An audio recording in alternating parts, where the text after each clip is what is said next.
Bonjour et bienvenue dans votre JT d'Agri85 TV. Cette semaine, nous sommes en direct de la randonnée pédagogique des jeunes agriculteurs. Tout de suite, le reportage. Bon JT!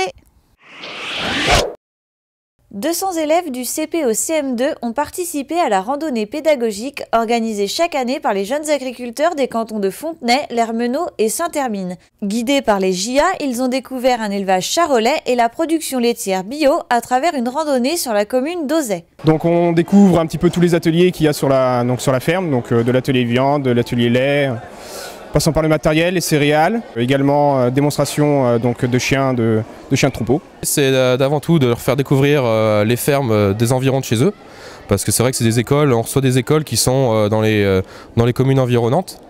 Et l'intérêt pour eux, c'est de découvrir en direct les animaux et les cultures qu'on retrouve chez nous. C'est vrai qu'il y a beaucoup d'enfants maintenant qui n'ont plus de personnes de leur famille qui sont dans le monde agricole. Donc ils ne sont pas souvent très informés, donc c'est pour communiquer aux enfants justement notre métier. Ils ont toujours des questions qui sont intéressantes et puis des fois assez désopilantes, mais ça nous fait rire et puis on a toujours la joie de les accueillir et puis de leur montrer ce qu'on fait comme travail. Cette année marque le 10e anniversaire de l'initiative. À cette occasion, l'exploitation d'Anthony Grolot sera ouverte à tous samedi 28 mai. La ferme est ouverte de 10h à 15h avec une visite guidée de l'exploitation. Et puis pour ceux qui le souhaitent, pouvoir se restaurer sur place. L'AFDI Vendée a tenu son assemblée générale jeudi 20 mai dernier. Après une année marquée par l'insécurité, l'association a tenu à réaffirmer ses partenariats internationaux. Pour 2016, elle souhaite mettre l'accent sur l'éducation au développement et à la solidarité internationale afin d'apporter un nouveau regard sur les populations en difficulté. Plusieurs actions auprès des élèves en formation agricole et générale pourraient notamment être mises en place. On travaille pour essayer de toucher, disons, toutes les populations rurales en disant que le regard sur l'autre est toujours intéressant et important. On y découvre des richesses et on peut aussi, ils peuvent nous aider à nous découvrir des richesses également. Alors que si on se cloisonne chacun dans son petit noyau, finalement c'est pas vivable et c'est pas la solution. Il faut permettre à chacun de vivre chez soi convenablement. On avait à la tribune cet après-midi Julien Pichon de l'ADRAF notamment, qui est aussi pour rechercher avec nous des solutions de contact dans les établissements d'enseignement.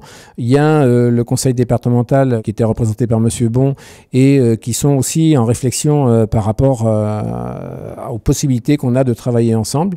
Ils ont la compétence collège et donc il pourrait y avoir aussi des partenariats pour avoir des interventions de plus en plus fréquentes dans les établissements d'enseignement.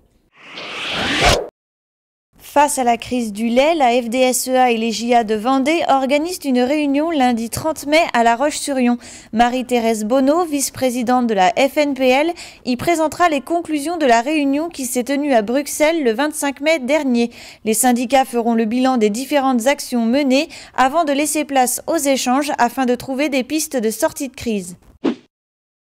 Suite aux gelées printanières sur les vignes vendéennes, la procédure de reconnaissance au titre des calamités agricoles a été enclenchée. Une mission d'enquête composée de membres de la DDTM, des fiefs vendéens et de la FDSEA de Vendée s'est rendue sur le terrain pour constater les dégâts dans les exploitations les plus touchées. Pour certains vignerons, les pertes globales correspondraient à plus de 50% de la production.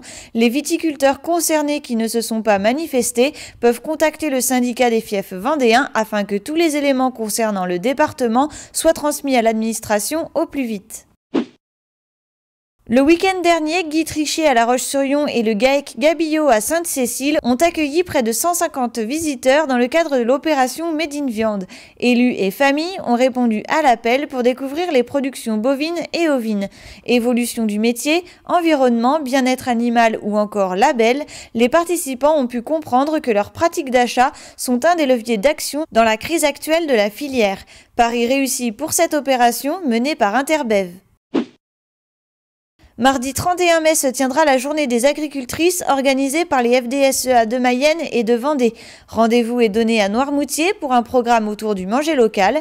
La journée alternera des moments d'échange et de découverte.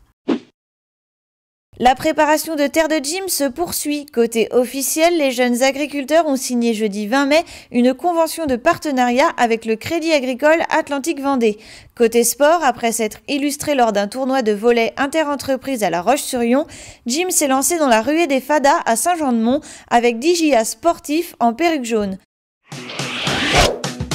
Voilà, votre JT se termine. Merci à tous pour votre fidélité et rendez-vous vendredi prochain pour un nouveau JT.